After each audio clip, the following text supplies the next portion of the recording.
വെറും 10 ദിവസത്തിനുള്ളിൽ 4 തവണ ഇന്ധനവില വർദ്ധിപ്പിച്ചിരിക്കുന്നു.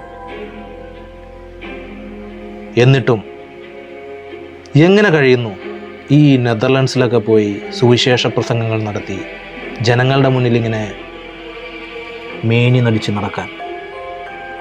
എന്തെങ്കിലും മാനസിക പ്രശ്നങ്ങളുണ്ടോ നിങ്ങൾക്ക്? I mean mentally disorder?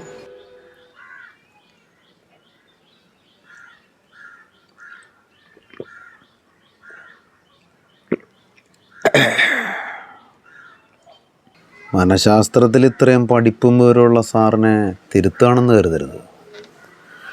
സാറിനെ തെറ്റി. എല്ലാവരും ഹിറ്റ്ലറെന്നും ക്രൂരനെന്നൊക്കെ വിളിക്കുന്ന എനിക്കുള്ളത് മാനസിക പ്രശ്നങ്ങളല്ല,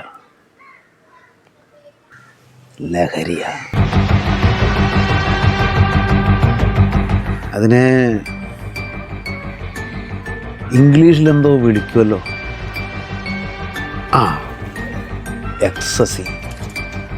ഈ പെട്രോളിനും ഡീസലിനും ഗ്യാസിനും ഒക്കെ വില കൂട്ടുമ്പോൾ ജനങ്ങൾ ജീവിക്കാൻ വേണ്ടി നെട്ടോട്ടം ഓടുന്നൊരു കാഴ്ചയുണ്ട് സാറേ. അവരുടെ നിലവിളിയും കൂടി ആകുമ്പോൾ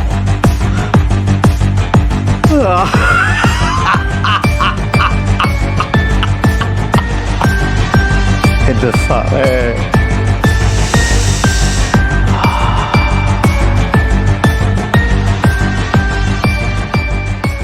ഓരോ വിലവർധനവും കഴിഞ്ഞ് ഞാൻ 1-2 ദിവസം അവധിയെടുക്കും, കൂടിയാൽ ഒരാഴ്ച. വിലവർധനവിൽ നിന്ന് കിട്ടുന്ന കൊള്ളലാഭം മുതലാളിമാർക്കും നികുതിയുടെ ഒരു പങ്ക് കൈയിട്ട് വാരാൻ സംസ്ഥാന സർക്കാരിനും അവസരം കൊടുക്കും.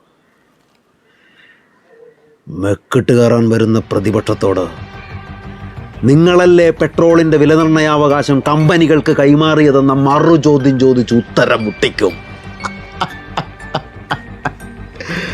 എന്നിട്ട് യുദ്ധം പൊട്ടിപ്പുറപ്പെട്ടത് കൊണ്ടാണ് വില കൂടിയതെന്നും 4 കപ്പലുകൾ അകമ്പടി പോയിട്ടാണ് 1 കപ്പൽ ഇന്ധനം കൊണ്ടുവരുന്നതെന്നും അത് ഞാൻ മാത്രമേ ചെയ്യുന്നുള്ളൂ എന്നും ഹിന്ദു ഉണർന്നാൽ നാടുണർന്നു എന്നും എൻ്റെ മിത്രങ്ങളെയും പത്രക്കാരെയും പറഞ്ഞ് ഞാൻ വിശ്വസിപ്പിക്കും.